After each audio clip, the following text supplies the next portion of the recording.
ये च बुद्धा अतीता च ये च बुद्धा अनागता पच्छुपन्ना च ये बुद्धा अहं वन्दामि सर्वदा।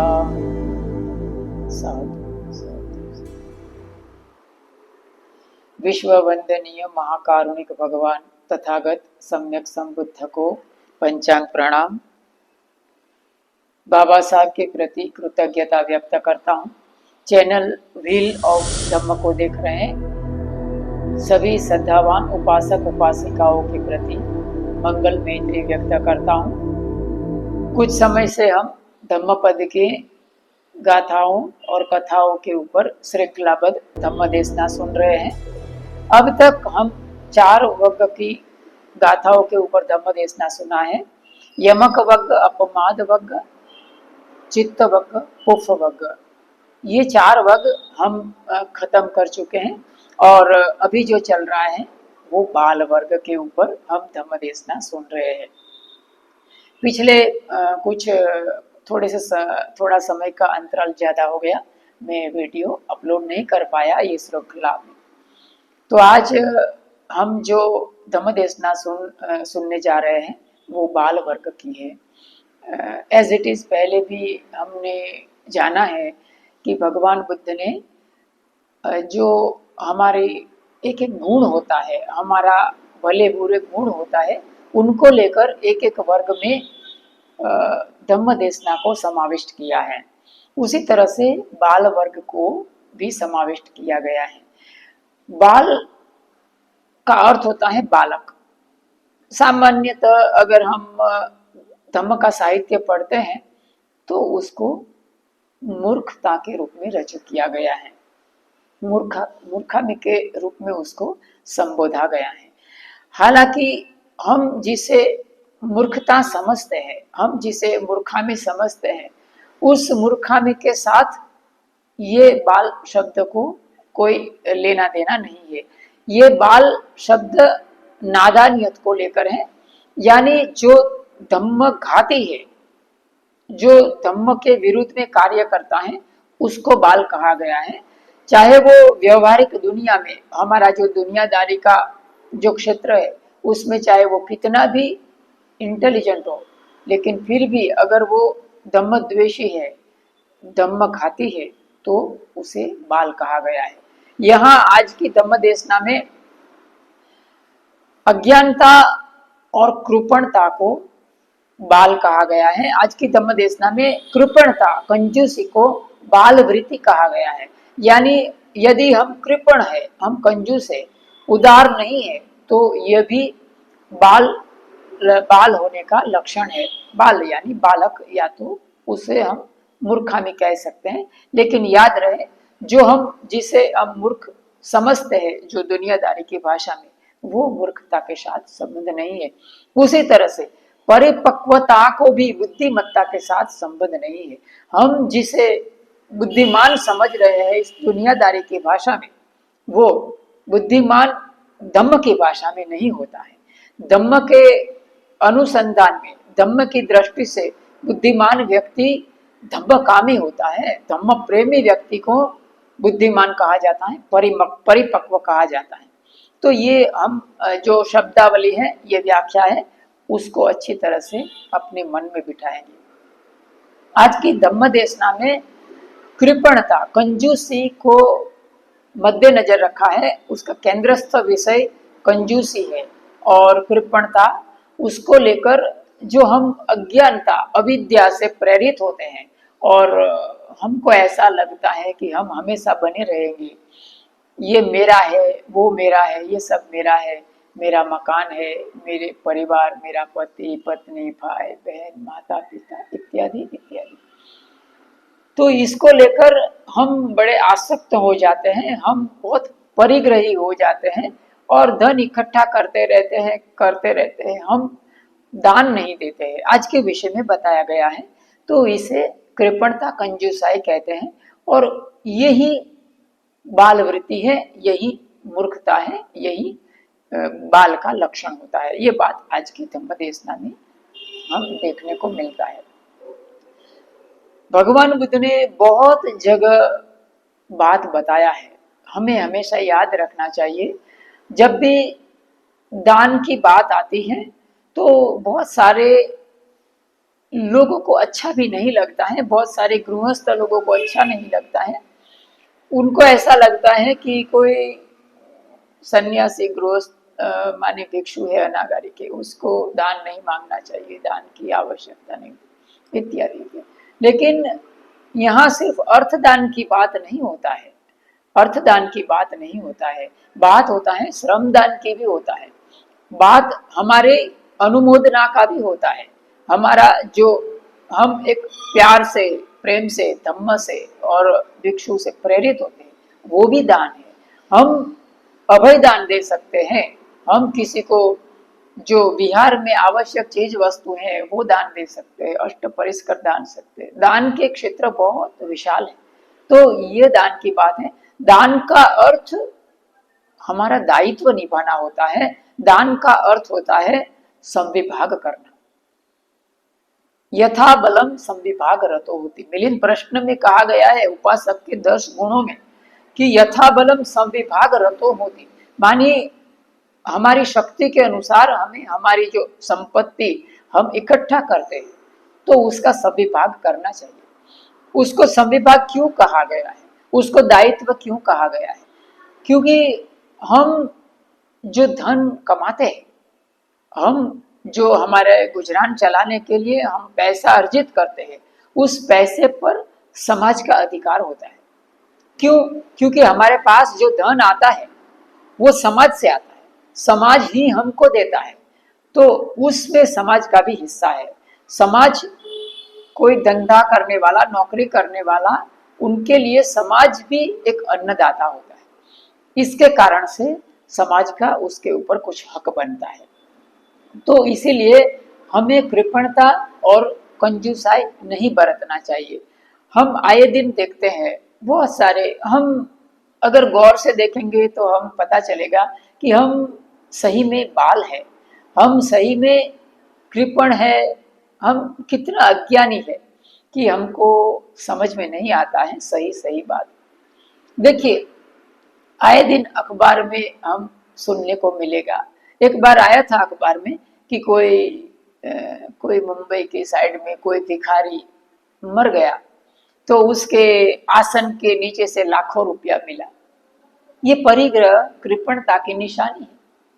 देखिए हमको ऐसा लगता है कि देखो ये कितना नादान है, हमको दूसरे को हमेशा हम टारगेट करना अच्छा लगता है।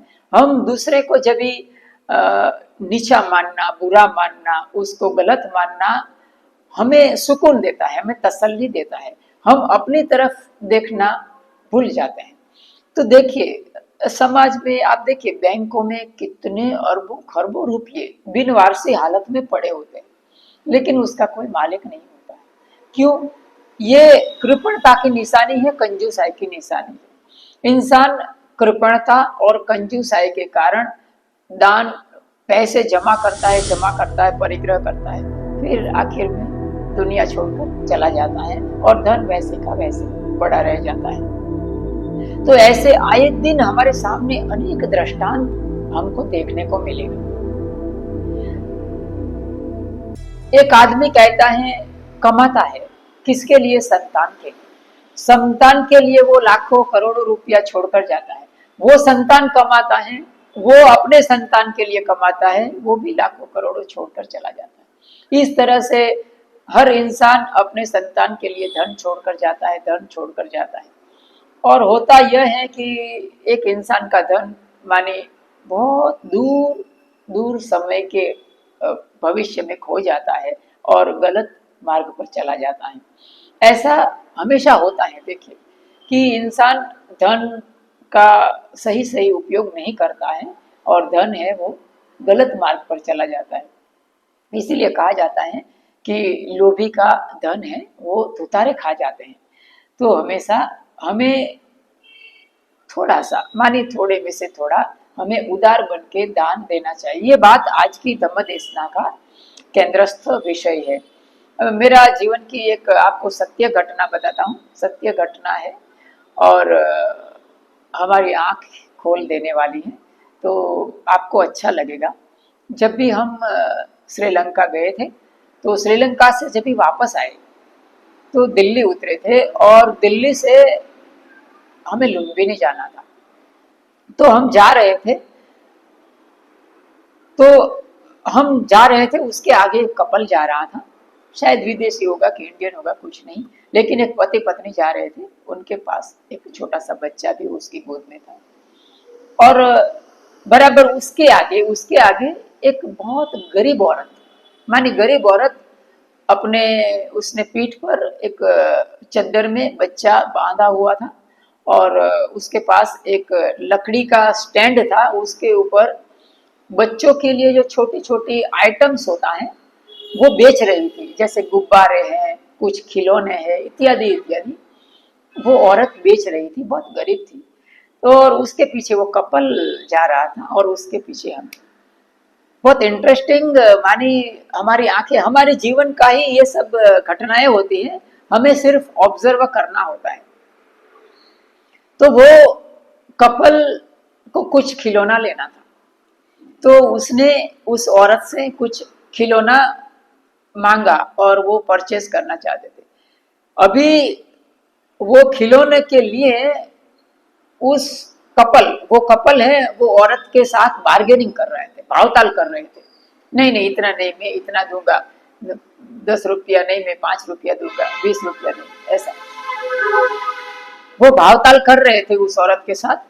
मैंने वो सुना, हम तो गुजर गए, हमको ये सब से साथ मैंने सिर्फ वो देखा, मुझे थोड़ा अजीब भी लगा कि बेचारी गरीब औरत है, उसके साथ भावताल कर रहे हैं।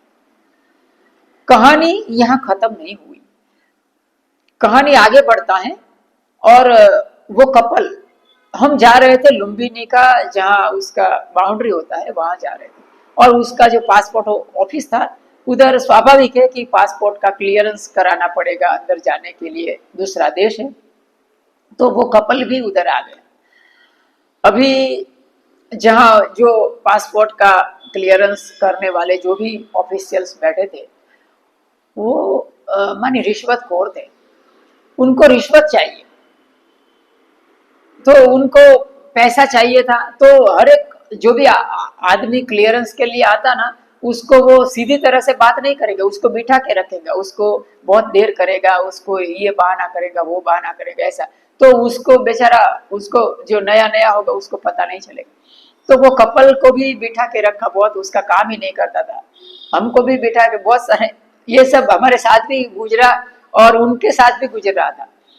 तो हुआ यह कि आखिर में वो जो कपल था उसने उसको 500 रुपया दिया, लांच, रिश्वत दिया, और फिर उनको अंदर लुम्बिनी जाने को इजाजत मिला। क्या समझे हम इस सत्य घटना से? एक गरीब औरत के साथ उसको 10 रुपया देने से हम कितना इतराते हैं, और दूसरी तरफ हम 500 रुपया में कितना कम मन से, हम बेमन से हम दे देते थे। यही हमारे जीवन की सच्चाई है। हम डॉक्टर्स के पास जाएंगे, उसके साथ हम भावताल नहीं कर सकते। किसी मॉल में जाएंगे, हम भावताल नहीं कर सकते। बड़ी जगह हमें लुटाना पसंद है, हम भावताल कहाँ करते हैं? किसी ऑटो वाले के पास, किसी सब्जी मंडी का कोई सब्जी बेच रहा है उसके पास, मानी हम कोई गरीब, मानी फेरिया है जो छोटी छोटी चीजें बेच रहे हैं, उसके साथ हम भावताल करते हैं। तो ये हमारा जीवन की कड़वी सच्चाई है, ये कृपणता की निशानी है। और कहा जाता है कि लोभी का धन दोतारा खाते हैं। तो इस तरह से हमारे जीवन में बहुत सारी ऐसी चीजें अगर हम ऑब्जर्व करेंगे ना, तो हमें देखने को मिलेगा। भगवान बुद्ध निधि कंड सूत्र में बहुत अच्छी बात बताते हैं, बहुत ही, मानी अगर आपको फुर्सत हो तो निधि कंड सूत्र एक बार पढ़ना जरूर। निधि कंड सूत्र में भगवान बुद्ध कहते हैं कि हम हमारे धन को किसी भी तरह से रखें, लेकिन वो सुरक्षित नहीं होता है, वो सुरक्षित नहीं होता है।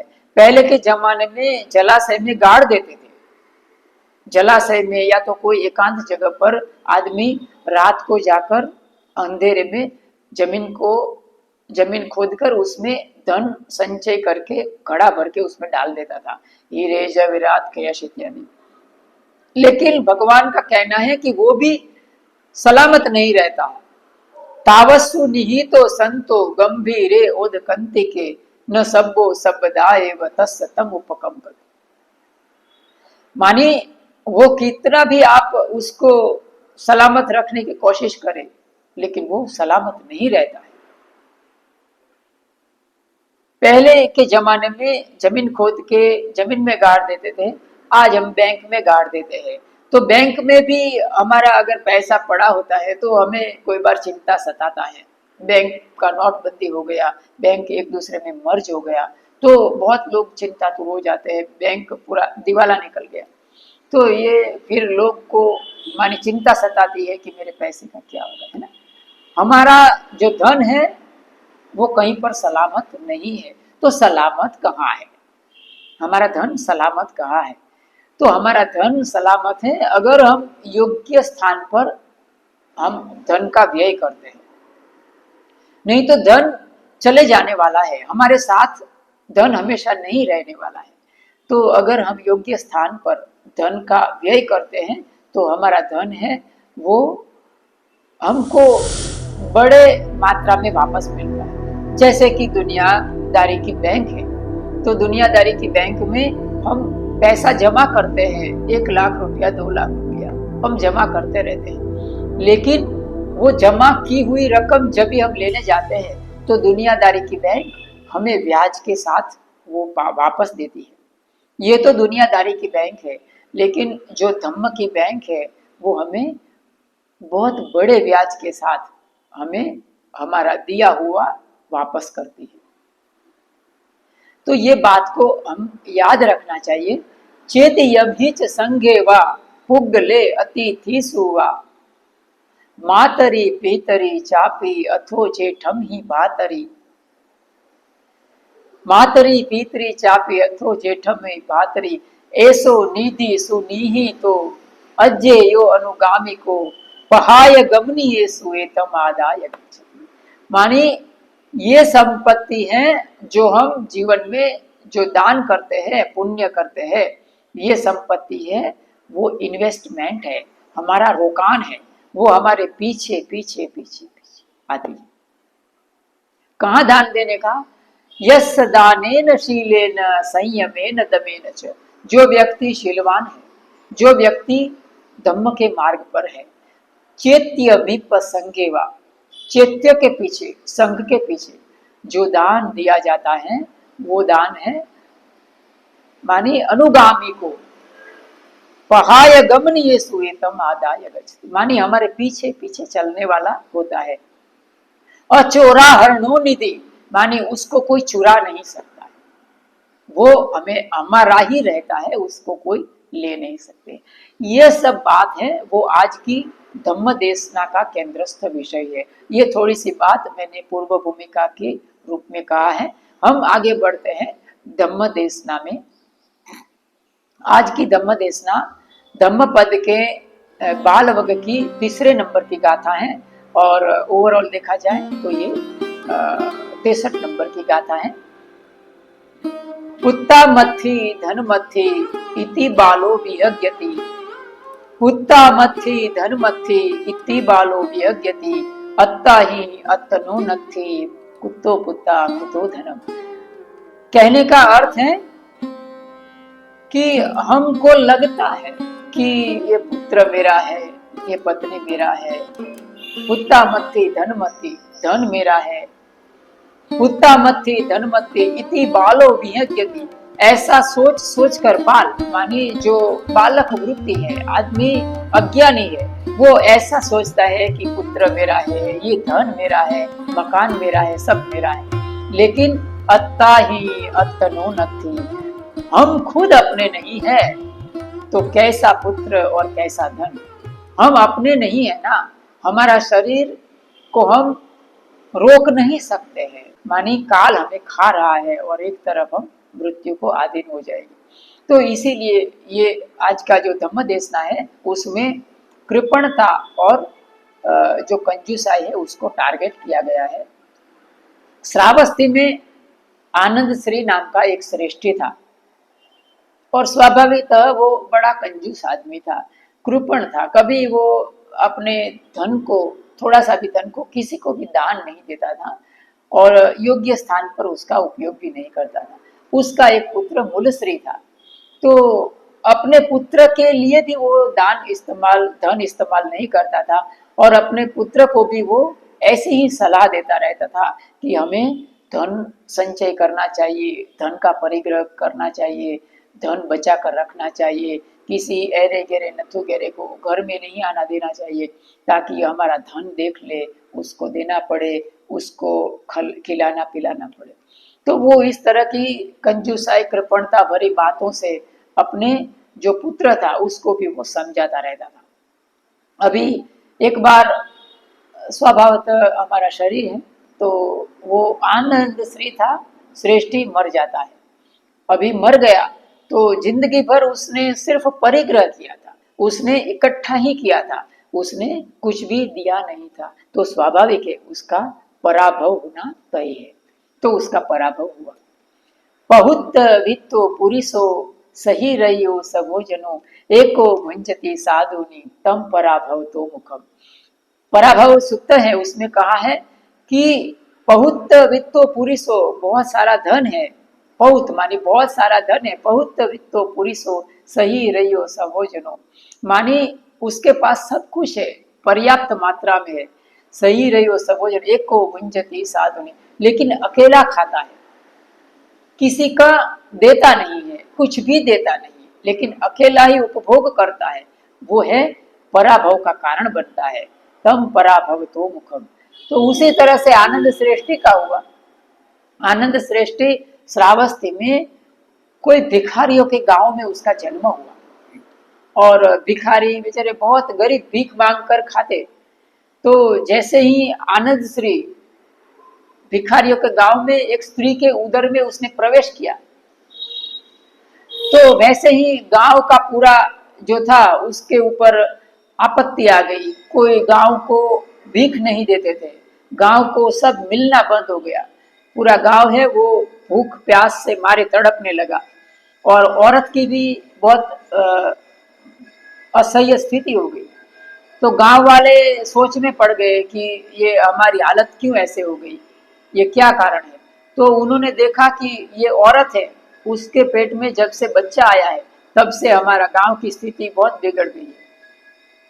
तो वो गांव के सारे भिखारियों ने मिलकर वो औरत को गांव से बाहर निकाल दिया और गांव के बाहर जब वो चली गई तो गांव के बाहर जो बच्चे को उसने जन्म दिया वो बड़ा ही भयानक था।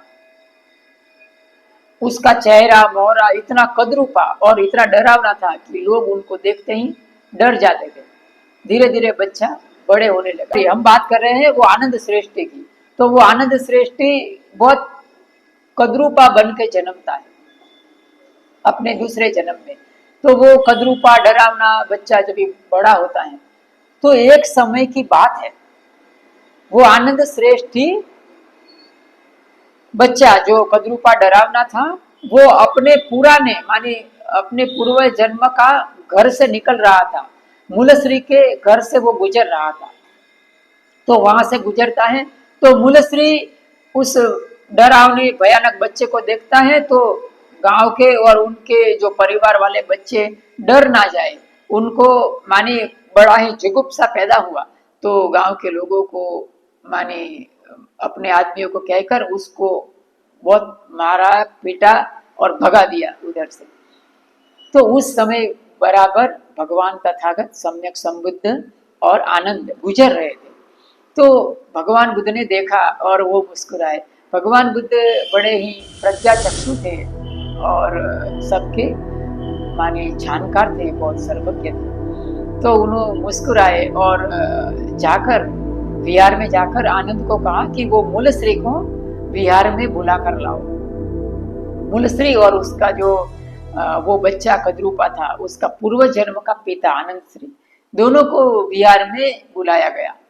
और भगवान बुद्ध उसको कहते हैं मूलश्री को कि तुमको मालूम है, तुमने कल जिस लड़के को मारा, पीटा, मरवाया, पिटाया, वो लड़का तुम्हारा ही पूर्व जन्म का पिता है। तो वो मूलश्री बहुत आश्चर्य होता है उसको, तो उसको मानने में स्वाभाविक है कि मानने में अड़चन होगा। तो भगवान बुद्ध जो वो जो लड़का था कद्रूपा, आनंद श्री, उनको कहते हैं कि तुम बताओ कि तुमने अपने पूर्व जन्म में धन कहाँ गाड़ के रखा था। और यहाँ समझने की बात यह है कि भगवान का एक ऑरा होता है, भगवान की एक आभा होती है, भगवान का सानिध्य इतना प्रचंड शक्तिशाली होता है कि सामने वाले आदमी का उनके अंदर दिव्य चक्षु पैदा हो जाते हैं। तो वो आदमी को पूछा भगवान ने कि तुमने अपने पूर्व जन्म में धन कहाँ गाड़ के रखा था। तो वो जो आनंद श्री था वो कहता है कि मैंने फलानी फलानी जगह 40 करोड़ का धन गाड़ के रखा है। और भगवान बुद्ध और जो मूलश्री था वो उस जगह पर जाकर वो धन निकालते हैं। और इस तरह भगवान बुद्ध ये धर्म देशना के आधार पर ये गाथा सुनाते हैं कि हम जीवन में परिग्रह करते हैं, कुछ देते नहीं है, हमारी फर्ज अदा नहीं करते हैं, हमारा दायित्व नहीं निभाते हैं, कुशल कर्म नहीं करते हैं, तो हमारी दुर्गति होती है। ये कह के भगवान बुद्ध ने ये गाथा कही थी। उत्ता मथि धर्मथि इति बालो विहत्यति, अत्ता ही अत्तनो नथि तो बुद्धा। आज इतना ही रखना। जितने भी लोग चैनल इस वीडियो के अंत तक बने रहे, सबके लिए व्यक्त करता हूँ। सबका मंगल है, सबका मंगल, सबका साथ साथ साथ।